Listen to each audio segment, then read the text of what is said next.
제가 몇 번 진행해 보니까 뒤에 거는 결국은 사용법이기 때문에 여러분이 그냥 뭐 지금 같이 해보셔도 좋고 그렇지 않더라도 집에서 그냥 구경하면 인터랙티브에 쳐보면 직관적으로 납득할 수 있는 내용이다 보니까 이런 식으로 시간 분배를 하는 게 조금 더 유리할 것 같아 보이더라고요. 아무튼 그래서 5-2입니다. 형식의 종류와 리스트 형식이라는 제목으로 준비해왔고, 그래서 여기서 일단 궁극적인 목표는 이 리스트 형식이라는 친구를 추가로 도입하는 거긴 해요. 그렇긴 하지만 그 친구는 뒷부분에 있고, 일단 이 5-2의 앞부분을 납득한다면 여러분 진짜 무리 없이 얼마든지 주파하실 수 있으니까 일단은 5분 정도 일찍 끝낸다라는 마인드로, 그러니까 우리 30분이 아니라 10분에 끝낸다라는 마인드로 한번 주파를 해보도록 하겠습니다. 아까 전 마지막 슬라이드 들고 왔어요. 그래서 여기다가 이제 약간의 옷을 더 입혀놓고 추가적인 내용, 그 다음에 여러분이 이걸 본격적으로 써먹는 거를 과제 넘버2에서 지금 마련을 해놨다라 보시면 좋을 것 같아요. 그런데 그 과제 넘버2가 지금 다음 주로 연기됐으니까 조금은 여유를 가지고 구경을 해도 될 것 같습니다. 그래서 우리 일단은 형식의 종류 해서 숫자 형식이랑 리스트 형식 두 가지 종류를 소개를 할 거예요. 숫자 형식, 뭐 숫자 다 알고 있죠. 뭐 인트 그런 애들 숫자 형식이라 부릅니다. 근데 시퀀스 형식이라는 새로운 단어가 튀어나와서 이에 대한 소개를 진행합니다.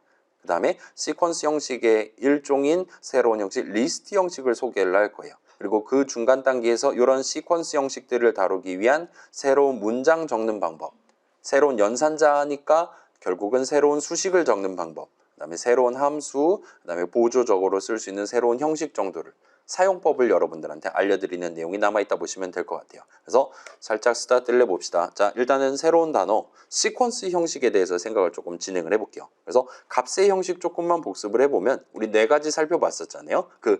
뭐 형식의 형식은 형식입니다. 이런 소리 한 적도 있긴 한데 그런 거 제외하고 놓고 본다면 대충 이 정도 4가지 우리 구경해봤습니다. 리터럴 적는 방법도 확인을 했어요. 그래서 그 당시에 이렇게 4가지를 약간 평면적으로 여러분들한테 소개를 하고 있었는데 사실은 이 친구들은 2가지 부류로, 2가지 종류로 분류를 하는 게 가능합니다. 그래서 부울 형식이랑 인트 형식이랑 플롯 형식은 숫자 형식의 일종이에요. 얘네들은 한 통속입니다. 서로 호환되는 친구들이에요. 반면 str 형식만 숫자 형식이 아닌 시퀀스 형식의 일종입니다. 그래서 우리 int 더하기 str 하면 털렸잖아요. 형식과 관련한 오류가 떴어요. 그래서 int 형식 값은 다른 형식 값이랑 덧셈을 할 수 없었는데 그 이유는 int 형식만 숫자 형식이 아니었기 때문이다 라고 여러분이 생각을 해도 좋다는 겁니다.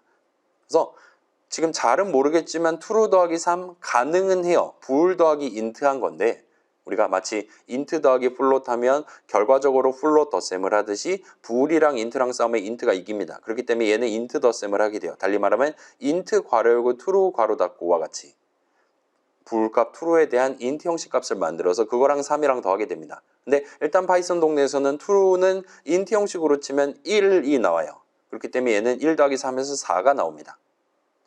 밑에 것도 플롯 형식 더하기 bool 형식이라서 플롯이 이기고 플롯 괄호 열고 false 괄호 닫고 하면 0.0이 나옵니다. 그렇기 때문에 결과적으로 1.5가 나오게 돼요. 플롯 덧셈을 해서. 그 다음에 여기는 지금 bool 형식 더하기 str 형식 하는데 str 형식은 시퀀스 형식이고 true는 숫자 형식이기 때문에 서로 호환이 안 되기 때문에 형식과 관련한 오류가 나온다라고 봐주시면 좋을 것 같습니다. 아무튼 그렇습니다. 자, 그래요. 시퀀스 형식 갑자기 새로 튀어나왔는데 이 시퀀스 그 순차할 때 그 단어랑 똑같기는 해요. 아무튼 간에 지난 시간에 봤던 것처럼 우리 아까 전에 5-1에서 얘기했던 것처럼 값들 내지는 칸들이 줄줄이 나열되어 있는 그렇게 나열해서 다룰 수 있는 형식을 시퀀스 형식이라 말해요.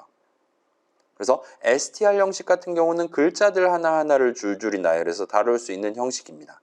물론 실제로는 그 글자들에 대한 코드를 담게 될 거예요. 유니코드를 담게 될 거예요. 우리 아직 시간이 조금 있으니까 요거는 한번 같이 해봅시다. 이건 중요한 내용이니까 여러분 지금 인터랙티브 살짝 켜고 저도 청초한 마음으로 돌아가서 해볼게요. 이런 시퀀스 형식을 다룰 때 여러분이 쓸 수 있는 새로운 연산자 하나를 소개를 하려고 하고 있어요. 그래서 이 2가지 문장들을 지금 살짝 적어서 엔터 쳐가면서 실행을 해봅시다. 뭐 저랑 같이 해볼게요. 여러분 HELL로 하고 엔터 치면 이건 뭐 할당문이잖아요. 늘 적었던 거잖아요. 얘는 별 무리 없이 그냥 잘 실행될 겁니다. 그리고 아무 응답도 안 하는 게 정상이에요. 여기서 다시 메시지 대괄호 열고 3 대괄호 닫고를 할 수 있어요. 이러면 우리가 대괄호 연산자를 처음으로 사용을 해본 셈이 됩니다. 뭔가 느낌이 오죠. 과연 저 사물 저렇게 하면 우리 인덱스 배웠고 한데 느낌이 올 거 뭐가 튀어나올지 대충 예상이 될 거예요. 그래서 엔터 쳐서 내가 예상한 개가 진짜로 튀어나오나를 확인을 해봅시다. 엔터 치면 진짜로 지금 우리 헬로 5글자짜리잖아요. 5글자 중에 세 번째 글자에 해당하는 L만 따로 뚝 떼갖고 우리한테 반응으로 보여주는 걸 볼 수 있어요.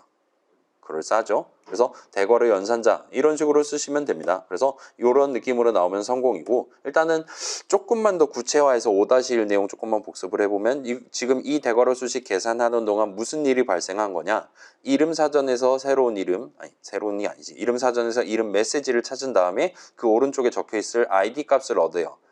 그 다음에 그 ID 값을 토대로 메모리 위에 칸 하나를 특정을 합니다. 거기 안에 str 형식 값이 담겨있다. 5글자짜리 str 형식 값이 담겨있다는 거 확인하고 최종적으로 그 글자들 중에 세 번째 글자를 가져와서 우리한테 보여줬다라고 말할 수가 있어요.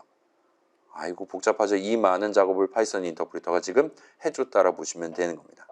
아무튼 조금만 더 해봅시다. 이번에 Alt P 해서 이전에 적어둔 거에서 A, B, C, D, E 하고 엔터를 치고 그 다음에 A, B, C, D, E에서 두 번째 걸 내가 쓰고 싶네 와 같이 적을 수가 있을 거예요. 그리고 엔터를 치면 여러분이 예상하는 그 알파벳이 나오나 한번 확인을 해보세요. 자, 엔터를 치면 무려 B가 나온다라고 생각한 친구들이 있을 수도 있어요. 근데 이 동네에선 지금 C가 튀어나오는 걸 볼 수 있습니다. 숫자를 모르는 사람들인 것 같아요. 아무튼 일단 쟤는 C가 나오는 것 같고, 그 밑에는 대괄호 0 한 다음에 대괄호 닫기를 하면 여기선 이제 맨 앞에 있는 A가 튀어나오는 걸 여러분 목격하실 수 있습니다. 그래서 우리가 인덱스라는 친구를 이렇게 쓸 수 있는 것 같은데, 지금 5칸이 지금 글자 5개가 있는데 맨 앞에 거가 0번째, 그 다음 거가 1번째, 2번째, 3번째, 4번째와 같이 이렇게 지금 순서를 매겨놓은 것 같아 보여요. 그래서 대괄호 2 하면 B가 나오는 게 아니라 C가 나오도록 돼 있나 봅니다. 그렇다 보니까 맨 앞에 거는 대괄호 0 하면 꺼낼 수가 있는 것 같아 보여요. 그래서 이 정도까지 하면 대괄호 연산자 사용법을 전부 다 익힌 셈이 됩니다. 그래서 대괄호 연산자는 여러분이 시퀀스 안에 들어있는 그 값 안에 들어있는 내용물들 중에 하나를 딱 골라서 쓰고 싶을 때 적을 수 있는 연산자예요. 대충 우리 수업에서는 이 대괄호 연산자로 구성한 좀 더 큰 수식을 대괄호 수식이라고 부르려고 하고 있습니다. 자, 내용물들 중에 하나를 골라서 사용하고 싶을 때 여러분이 적을 수 있는 수식이라는 거예요.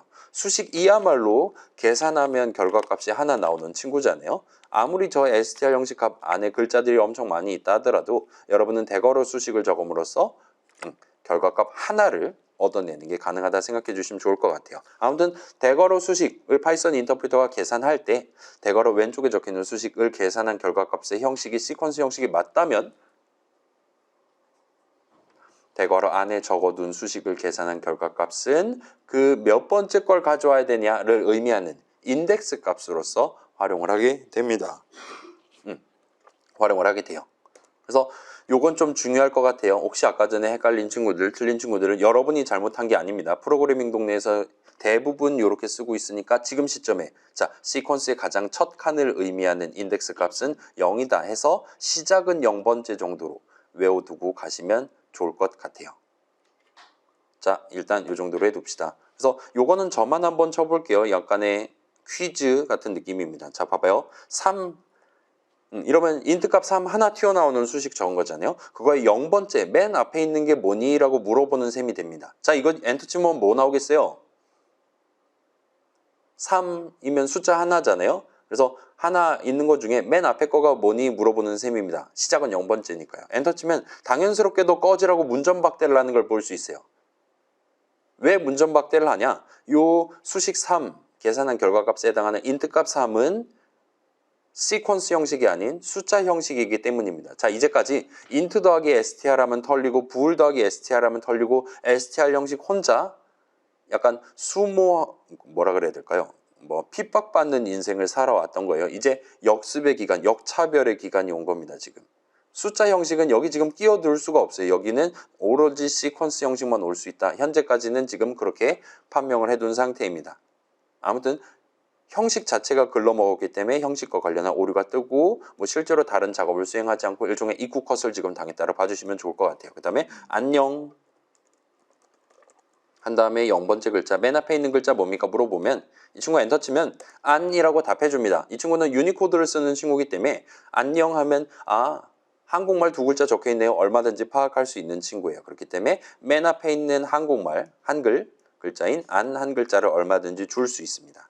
그 다음에 세 글자 입력하고 대괄호 365하고 엔터 치면 자 지금 세 글자 하면 0번째가 세고 1번째가 그리고 2번째가 자란 말이에요. 그러면 지금 여기 365번째 하면 예를 들면 3번째, 4번째, 5번째, 6번째 이런 식으로 가는 거냐?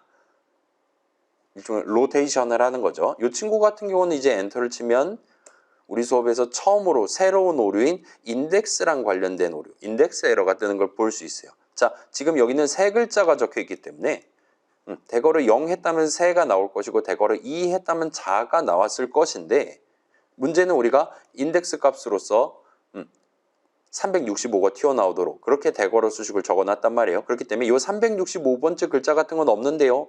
너 지금 선 넘은 것 같은데요. 범위를 벗어난 것 같은데요. 와 같이 인덱스랑 관련한 오류를 뱉고 실질적으로 글자를 꺼내주거나 하지는 않고 있는 걸 여러분 목격하실 수 있습니다. 그래서 이 정도 우리가 확인해 볼 수 있었고 그래서 인트 형식은 시퀀스 형식이 아니기 때문에 대괄호 왼쪽에 적을 수가 없어요. 아무튼 인덱스 값 너무 큰 경우에 새로운 오류인 인덱스 에러가 난다는 것까지 확인을 해볼 수가 있었습니다. 그 다음에 이렇게 하면 이제 대충 우리가 저 시퀀스 형식이라는 걸 다루기 위한 여러 개를 담아 놓긴 하지만 우리는 아무튼 수식을 적는 거니까 보통은 그것들 중에 내가 원하는 하나를 골라가면서 써야 된단 말이에요.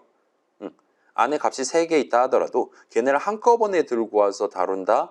보통은 아마도 그렇지 않을 가능성이 높습니다. 결국은 3개가 담겨있든 100만 개가 담겨있든 여러분은 하나씩 꺼내갖고 뭔가 작업을 수행해야 돼요. 그게 수식의 본질이니까요. 그렇기 때문에 여러분은 아마도 요 대괄호 연산자를 써서 대괄호 수식을 적는 걸 꽤 자주 해보시게 될 겁니다. 아무튼 그렇고 자 그거는 정확히 하나를 골라 쓰고 싶을 때 적을 수 있는 수식이었고 수식 적는 방법이었고 요번에 적어볼 포문은 문장의 일종입니다. 내용물 각각을 내가 직접 대괄호 해가면서 뽑아 쓰는 게 아니라 각각 처음부터 끝까지 한 번씩 꺼내가지고 뭔가 내용물을 실행하고 싶을 때 여러분이 적을 수 있는 문장이에요. 그래서 요거는 그래요. 요거는 빠른 퇴근을 위해 10분 남았으니까 설명에 투자하는 게 낫겠죠? 저만 한번 적어볼게요. 컨트롤 N 하면 언타이틀드라고 뜨잖아요. 그래서 요 다음 슬라이드에 있는 걸 저만 복붙을 해서 자 여러분도 그 .pdf 파일 복사 붙여넣기 하실 수 있으니까 우리 수업 가급적 복붙을 이용해서 진행해 보시면 좋을 것 같습니다. 그래서 5주차 예시니까 대충 뭐 이름 정도는 잘 적어 둘게요. 자 지금 보면 여긴 지금 포문이 적혀 있는 상태예요. 일단 뭐 대충 생긴 거 봤을 때는 그죠. 우리 이거 학교종 노래에 가서 출력하는 프로그램을 포문을 도입을 해서 구성을 해둔 것 같아 보입니다. 잘은 모르겠지만 MSG에 7글자를 담아놨고요.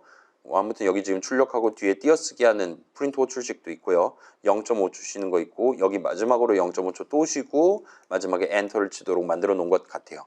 F5를 눌러보시면 이제 교종 이 땡땡땡 끝 하고 진짜로 마지막에 1초까지 다 쉬고 프로그램이 실행이 종료되는 걸 볼 수 있습니다. 우리 그때 완전 개삽질을 했었잖아요. 복사 붙여넣기 7번 하고 막 난리도 아니었습니다. 뭐 컨트롤 H 기억납니까? 단축키 이제는 쓰지도 않고 있잖아요.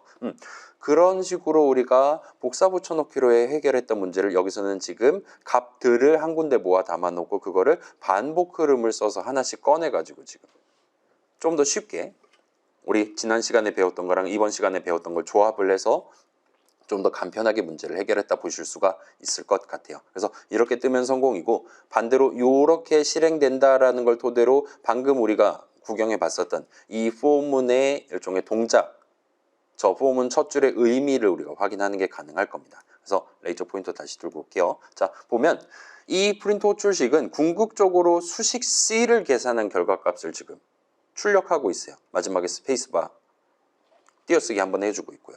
그럼에도 불구하고 요 내용물들은 지금 일단은 학을 한번 출력하고 0.5초 쉬고 교 한번 출력하고 0.5초 쉰 걸 봐서는 요 내용물은 총 7번 실행된 것 같아요. 그리고 각 한 글자 한 글자에 대해서 처음에는 학을 담고 진행하고 그 다음엔 교를 담고 진행하고 그 다음엔 종 담고 등등등 마지막 땡 담고 진행까지 한 다음에 비로소 0.5초를 더 쉬고 엔터키를 친 걸로 보입니다.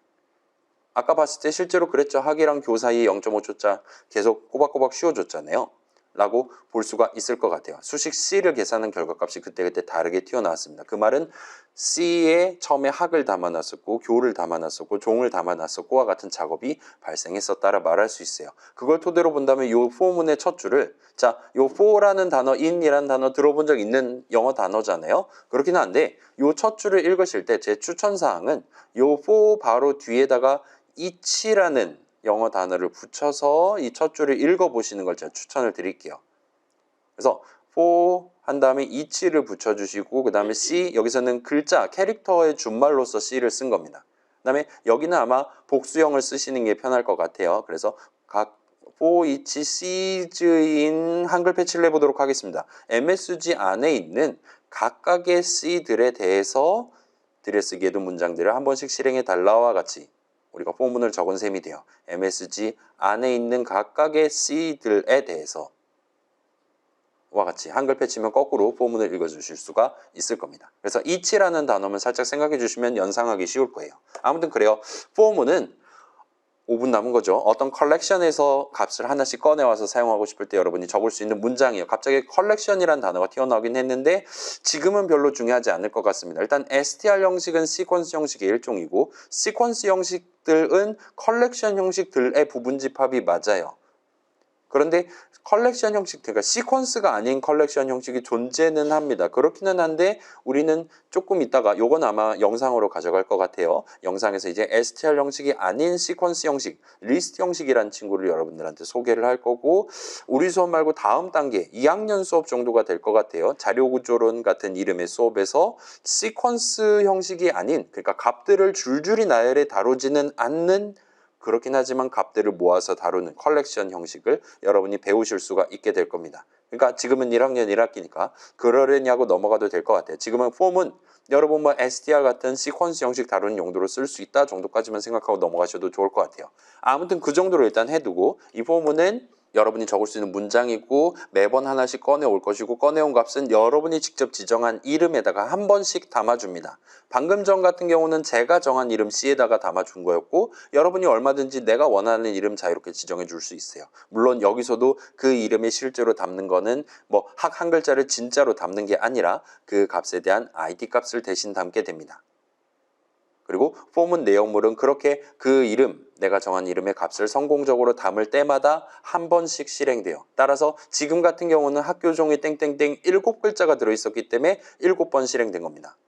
만약에 컬렉션의 값이 n개 들어있었다면 정확히 n번 실행될 것이고 컬렉션의 값이 하나도 없다, 0글자짜리다 라면 내용물은 정확히 0번 실행됩니다. 따라서 포문은 0번 또는 한 번 또는 여러 번 실행될 수도 있는 친구이기 때문에 반복 실행 흐름을 구성하는 용도로 쓰실 수가 있어요. 물론 분기용으로도 가능은 할 겁니다. 0글자짜리 또는 1글자짜리를 합치면 되는 거예요. 그렇게 쓸 일은 아마도 절대 없겠죠. 반복 실행 용도로 쓰실 수가 있어요. 아무튼 그렇습니다. 자, 여기까지 하면 2분 정도 남으니까 딱 여기까지 정리를 하고 일단은 수업을 끝을 내도록 합시다. 저도 지금 빠르게 코로나 체크를 이거 한번 진짜로 해봐야겠어요. 저 지금 농담하는 게 아니라 슬슬 하늘이 노래지기 시작했습니다. 지금. 그래서 이제까지 우리가 시퀀스 형식의 일종인 str 형식을 통해서 어떤 시퀀스 시퀀스 형식 자체의 특징 그리고 그 형식 값들을 다루기 위한 예를 들면 우린 지금 str 형식을 재료로 삼아갖고 그걸 다루기 위한 두 가지 방법을 살펴봤어요. 그래서 여러 개 나열돼 있다. 우리가 하고 싶은 일 사실 뭐 누구나 동의할 수 있을 겁니다. 그거 중에 내가 원하는 하나 골라 쓰고 싶을 때 자, 골라 쓰는 게 불가능하면 담는 게 큰 의미가 없는 거잖아요. 그죠? 그냥 담기만 하고 꺼냈으면 저금통이잖아요. 그거는. 라고 생각해 주시면 될 것 같아요. 그래서 여러 개를 담아놓고 중간중간에 내가 딱 원하는 번째 값만 하나 골라 쓰고 싶을 때 여러분은 대괄호 연산자를 써서 대괄호 수식을 적으실 수 있습니다. 그러면 그 수식을 계산하면 결과값이 하나 나와요. 원하는 딱 하나가 튀어나올 겁니다. 그 다음에 문장, 내용물 각각에 대해서 한 번씩 반복 실행할 수 있도록 포문을 적는 게 가능해요. 자, 우리 순차 분기 반복할 때는 문장 얘기 위주로 나왔었고 디테일을 살리기 위해 수식을 적을 수 있다 얘기했잖아요. 포문은 문장의 일종이고 그렇다 보니까 그 반복이라는 매우 중요한 개념을 직접 다룰 수 있는 디테일을 살려가면서 다룰 수 있는 문장의 일종이다 라고 봐주시면 좋을 것 같습니다. 자, 지금 딱 왼쪽이랑 오른쪽 스케일의 차이가 느껴지십니까 여러분? 그죠? 왼쪽은 수식 얘기를 하고 오른쪽은 문장 얘기를 하는 거예요. 아무튼 포문은 방금 봤던 느낌대로 5개가 담겨 있다. 그러면 나 걔네들 각각에 대해서 이 내용을 실행하고 싶다. 그 다음에 담겨있는 순서대로 하나씩 꺼내 오겠지. 뭐 다른 방식도 있겠지만 파이썬 인터프리터 입장에서는 그냥 담겨있는 순서대로 꺼내오는 게 제일 편하잖아요.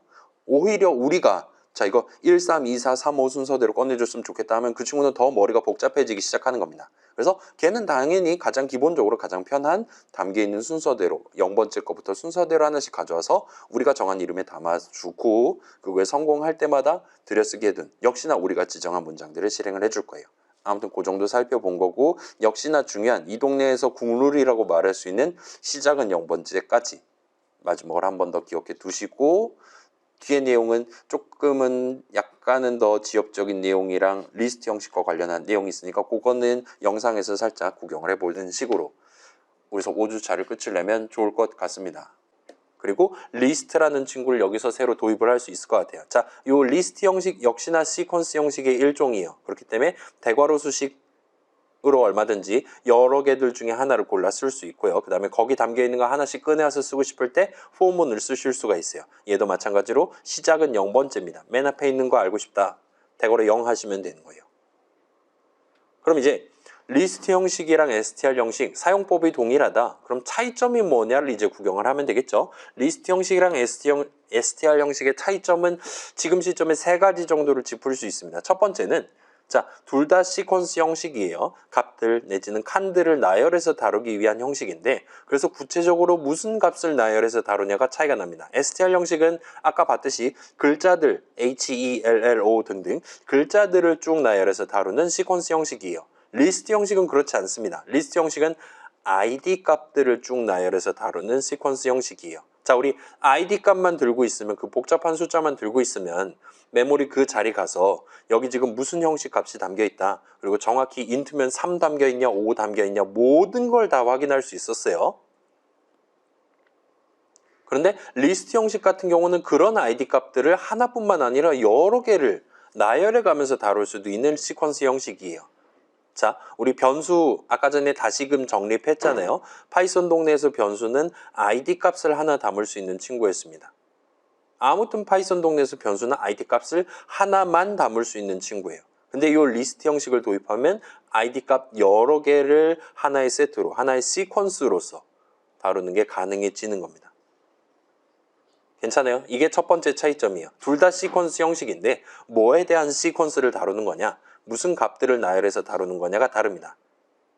두 번째 차이점이에요. 자, 계산하면 str 형식 값이 나올 만한 수식을 적는 방법. 이거 리터럴이라고 배웠죠?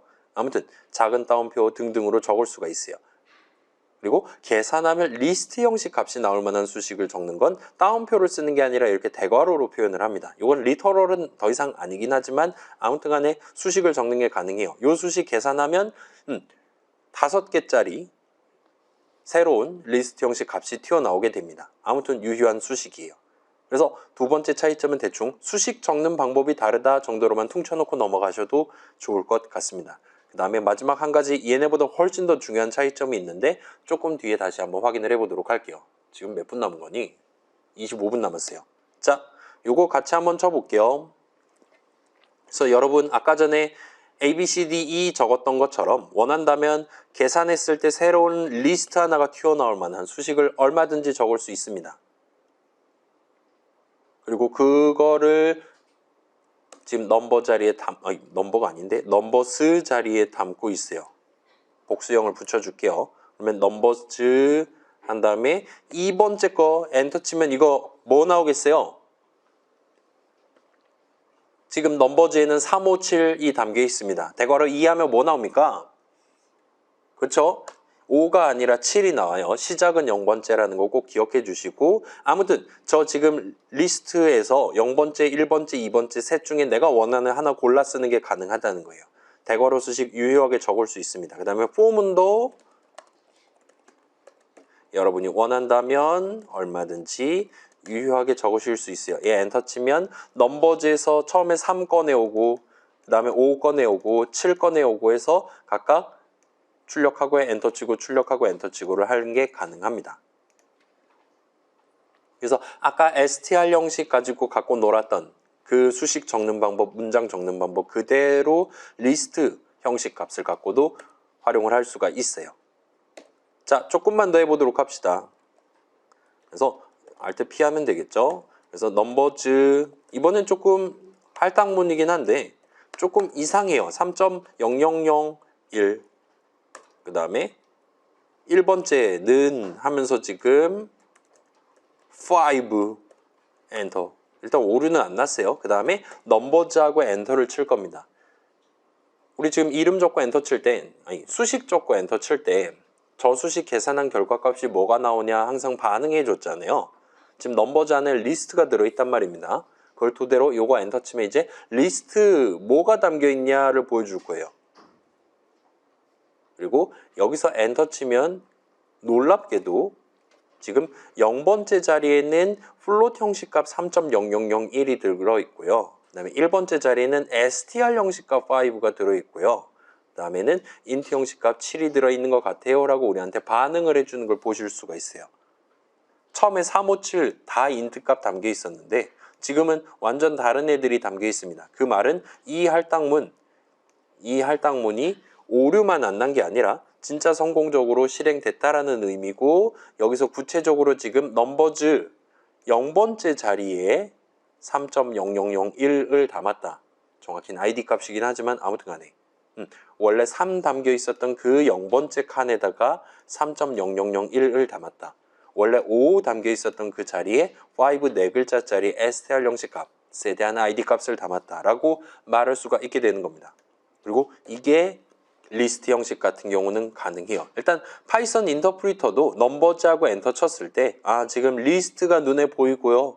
각각의 자리에 이런 값이 담겨 있는 것 같네요와 같이 파이썬 인터프리터도 요 대괄호를 써서 리스트 형식 값을 표현하고 있다는 거 확인할 수 있었고요. 그 친구도 str 형식 값 표현할 때 따옴표 쓰고 등등등 하죠. 음수 표현할 때 마이너스 쓰고 등등 하잖아요. 우리랑 비슷하게 지금 파란색으로 출력할 수 있습니다. 그 다음에 여긴 지금 할당문을 적을 때 대괄호 수식을 는 왼쪽 부분을 적을 때 사용을 했어요. 이전까지 이런 케이스는 한 번도 없었습니다. 아무튼 이렇게 함으로 인해서 우리는 이름 넘버스의 새로운 값을 담는 게 아니라 이름 넘버스를 갖고 특정되는 그 리스트의 0번째 칸을 바꾼 거예요. 더 이상 이름 사전을 건드린 건 아닙니다. 아무튼 넘버즈 가지고 3칸짜리 리스트를 찾을 수 있는데 그 3칸 중에 맨 앞에 칸에다가 30001을 담은 겁니다. 그래서 리스트의 특정 번째 값을 변경을 하는 데 성공한 거예요. 그리고 이게 마지막 어쩌면 가장 중요한 세 번째 차이점입니다. 리스트에 담겨 있는 값은 언제든지 변경이 가능해요. 아쉽지만 str 형식 같은 경우는 나중에 글자 하나만 바꾸는 게 막혀 있습니다. 이건 저만 보여드릴게요. 무슨 얘기냐면 헬로잖아요. 0, 1, 2, 3, 4번째 거를 예를 들면 느낌표 한 글자로 바꾸겠어 와 같이 하면 꺼지라고 한다는 겁니다. 이거 지금 5 대신에 느낌표를 적겠다는 건데 지금 str 형식은 그런 식으로 처음에 5글자 딱 저걸로 고정시켜 놨으면 5만 느낌표로 바꾼다와 같은 되게 얍삽한 짓을 할 수 없도록 막아놨다는 거예요. 근데 리스트는 그게 가능합니다. 그리고 실제로 그게 적용됐다라는 걸 우리가 확인해 볼 수 있었던 거예요. 아무튼 한 칸만 바꾸는 거 우리 아까 전에 대괄호 썼으니까 이건 직관으로 여러분 이해하실 수 있을 거예요. 넘버즈를 통째로 바꾼다? 그러면 는 하시면 돼요. 근데 넘버즈에 리스트가 담겨 있을 때 그 리스트의 3칸 중에 하나만 바꾼다 할 때는 그땐 대괄호 수식을 여기다 적으시면 됩니다. 등등등 이라 봐주시면 좋을 것 같아요. str은 변경 자체가 막혀 있고요. 그래서 리스트 형식의 가장 중요한 특징 안에 담겨 있는 값들을 아무 때나 여러분 마음대로 변경할 수 있다는 거예요. 그래서 리스트 하나에다가 사용자 키보드 입력을 총 3번 받아가지고 차곡차곡 0번째, 1번째, 2번째에 담아두는 게 가능해요. 그 다음에 리스트에 지금 예를 들면 숫자들이 담겨 있다. 뭐 점수라고 칩시다. 제가 여러분들한테 서비스로 모든 친구들 점수를 10점씩 올려주고 싶다. 그러면은 얼마든지 반복 흐름을 사용해서 지금 담겨 있는 숫자 가져와서 플러스 10 해서 그 자리에 다시 담는 반복 흐름을 얼마든지 구성할 수 있습니다. 그렇다 보니까 여러 값들을 모아 갖고 다뤄야 되는 상황이 온다, 파이썬에서. 그러면 큰 고민 없이 그냥 리스트 형식 값을 마련해 두면 대부분 문제가 해결될 거예요. 그래서 요 정도 하면은 리스트에 대한 소개는 끝이 날 것 같고, 시야를 조금만 넓혀서 2가지 정도로 우리가 살펴보면 될 것 같아요. 첫 번째는, 자, 이전까지 우리가 살펴봤던 건, 그래, str 형식 값이 있을 때, 리스트가 하나 있을 때, 그래서 그 리스트의 각각의 칸들을 다루는 방법, 하나하나 다루는 방법이랑 천편일률적으로 순서대로 꺼내는 방법 2가지를 살펴봤다 보시면 돼요. 그래서 시퀀스의 내용물을 다루는 방법을 소개를 한 거고, 이제 나무를 보지 않고 숲을 본다 생각해 봅시다. 시퀀스 자체를 바라볼 때 중요한 걸 따지자면, 그래서 지금 그게 몇 칸짜리냐, 내용물이 총 몇 개 있냐가 아마도 가장 중요할 거고, len이라는 함수가 딱 그런 용도로 준비되어 있습니다. 그래서 같이 한번 구경을 해봅시다. len 한 다음에 awesome 하시면 이 엔터 치면 뭐 나오겠어요? 일단은 시퀀스 형식이죠. 엔터 치면 7, 7글자짜리입니다 라고 말하는 걸 볼 수 있어요. 그 다음에 자, 이번에는 계산하면 리스트 하나 튀어나올 만한 수식을 적었습니다. 엔터 치면 이건 지금 3칸짜리니까 3입니다 라고 말하는 걸 볼 수 있어요. 자, 그럼 이제 여기서 30, 인트 값 하나짜리 수식을 적으면 얘는 엔터 치면 뭐 나오겠어요? 얘는 엔터 치면 당연스럽게도 꺼지라고 하는 걸 볼 수 있어요. 왜냐? 얘는 시퀀스 형식이 아닌 숫자 형식이니까요. 라고 형식과 관련한 오류가 나오는 걸 보실 수 있습니다. 자, 의미 관점에서는 사람이 봤을 때 당연히 인트값 하나니까 1 나올 수도 있지 않나라 생각할 수 있는데, 하나밖에 존재하지 않는다랑 여러 개 존재할 수 있지만 하나가 담겨있다랑은 완전히 다른 얘기거든요.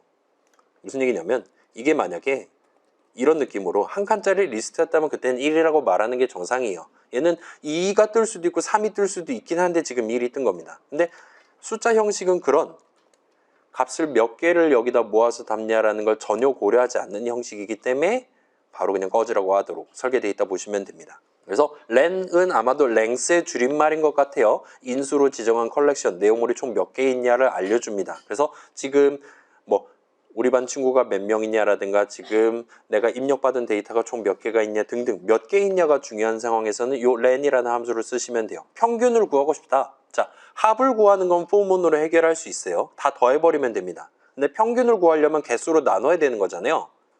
합을 개수로 나누면 평균이 되는 거잖아요. 그럴 때 이제 len 해가지고 쓰시면 됩니다.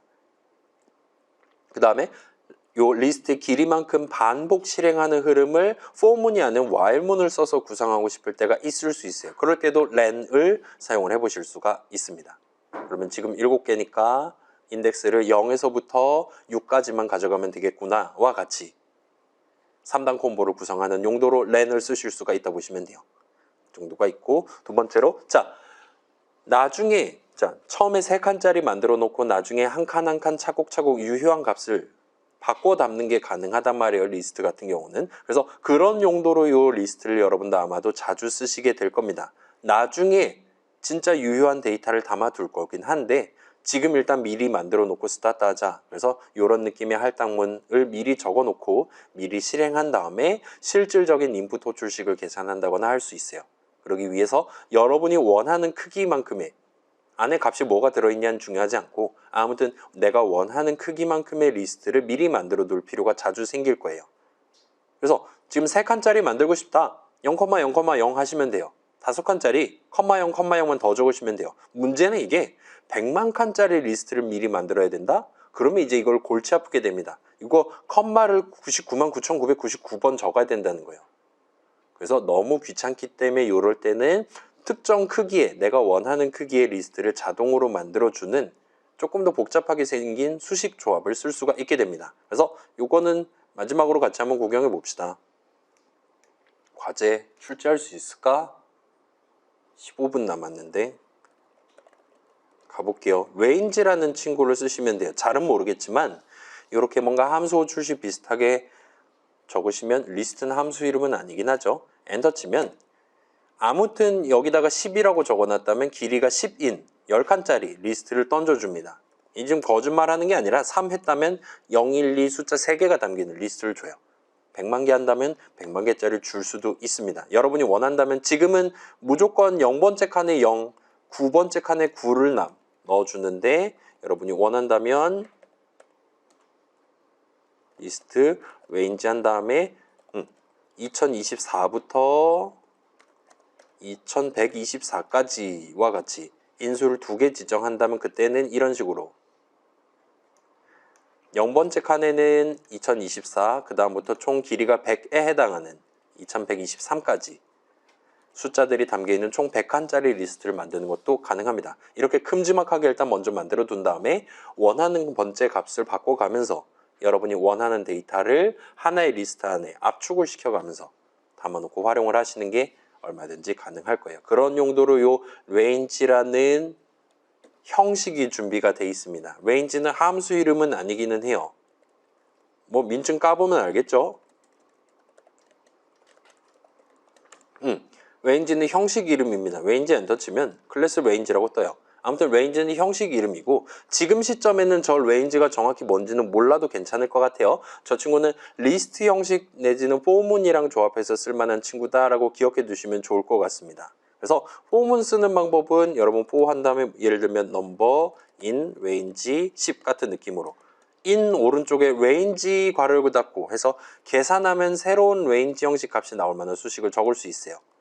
한 다음에 여기서 프린트 넘버 같은 걸 할 수 있습니다. 그러면 아까 봤던 거랑 유사한 느낌으로 마치 여기다 0, 1, 점점점, 9 한 거랑 동등한 느낌으로 거기서 하나씩 꺼내 갖고 넘버 자리에 담고 그걸 출력한 느낌으로 포문 내용물을 총 10번에 걸쳐서 실행을 하는 게 가능해요. 그래서 포문 또는 아까 봤던 것처럼 그거를 리스트 괄호 닫고 안에 집어넣어서 저 range 값에 대한 리스트 형식 값을 뽑아놓고 활용을 하는 용도로 쓰실 수가 있습니다. 그래서 얘는 언제 쓰냐? 저런 0, 1, 2, 3, 4, 5, 6, 7, 8, 9 숫자를 쓰려고 하는 게 아니라 보통은 내가 원하는 길이를 갖는 10칸짜리가 필요해. 100만 칸짜리가 필요해. 하면은 100만이라고 적기만 하면 진짜 100만 칸짜리가 나오는 거예요. 엄청 오래 걸리겠지만 아무튼 일단 숫자들을 가득 담아둔 그런 새로운 리스트 만든 다음에 나중에 우리 지금 한 칸 한 칸 값을 바꾸는 게 가능했었단 말이에요. 그런 식으로 나중에 각각의 칸에 전혀 다른 값을 넣어가면서 우리 프로그램을 구성하는 데이터 쪽의 흐름을 좀 더 구조적으로 가져가 보실 수 있을 겁니다. 까지 하면 드디어 인덱스 얘기가 끝이 납니다. 그래서 시퀀스 형식 배웠어요. 대괄호 연산자랑 포문, 수식 적는 방법, 문장 적는 방법 새로 배웠습니다. 그 다음에 시퀀스 형식의 일종의 리스트 형식 튀어나왔고 이 친구를 이따가 과제 넘버 2에서 좀 더 적극적으로 대괄호 연산자 적어가면서 활용해 보실 수 있을 거예요. 일단 차이점 3가지를 소개를 했었고 가장 중요한 건 리스트 형식은 내용물을 변경할 수 있다는 겁니다. 그 다음에 시퀀스 자체, 숲을 보기 위한 요소들, 지금 길이가 얼마냐, 그 다음에 내가 원하는 길이만큼의 새로운 리스트를 만들고 싶을 때 쓸 수 있는 range 형식까지 구경했다 보시면 될 것 같습니다. 여기까지 하면 일단은 마지막 슬라이드예요. 우리 과제 출제할 수 있을까? 10분 남았거든요. 15분까지. 여러분이 선구자입니다, 지금. 우리 수업에서 이걸 설명 못하면 모든 수업의 과제 넘버 2가 한 주 미뤄지는 거예요. 여러분 그걸 희망합니까? 아니면 다른 사람들도 개고생하는 걸 희망합니까? 우리에게는 선택권이 있어요. 그러면 과제 넘버 2는 그러니까 다음 주에 다시 한번 들고 올게요. 다음 주에 아무 일도 없었다는 듯이 제가 오늘 과제 준비했어요 해서 과제 넘버 2를 준비를 할게요. 그렇게 해주도록 하고 그러면 다음 주 토요일까지 우리 과제 넘버 1 기한인 건 알고 있죠? 그거 일단 올인을 해보도록 합시다. 일단 오늘 수업은 여기까지고 오늘 이제 데이터 측면에서 우리가 한 가지 확장을 해봤어요. 다음 주에는 이제 약간 또 다른 관점에서 조금 더 정리를 해서 우리 지도를 좀 더 넓혀볼 수가 있을 것 같습니다. 일단 오늘은 이 정도로 합시다. 궁금한 거 있는 친구들 물어보시고 느낀 점 적고 집에 가시면 될 것 같아요. 퇴근합시다.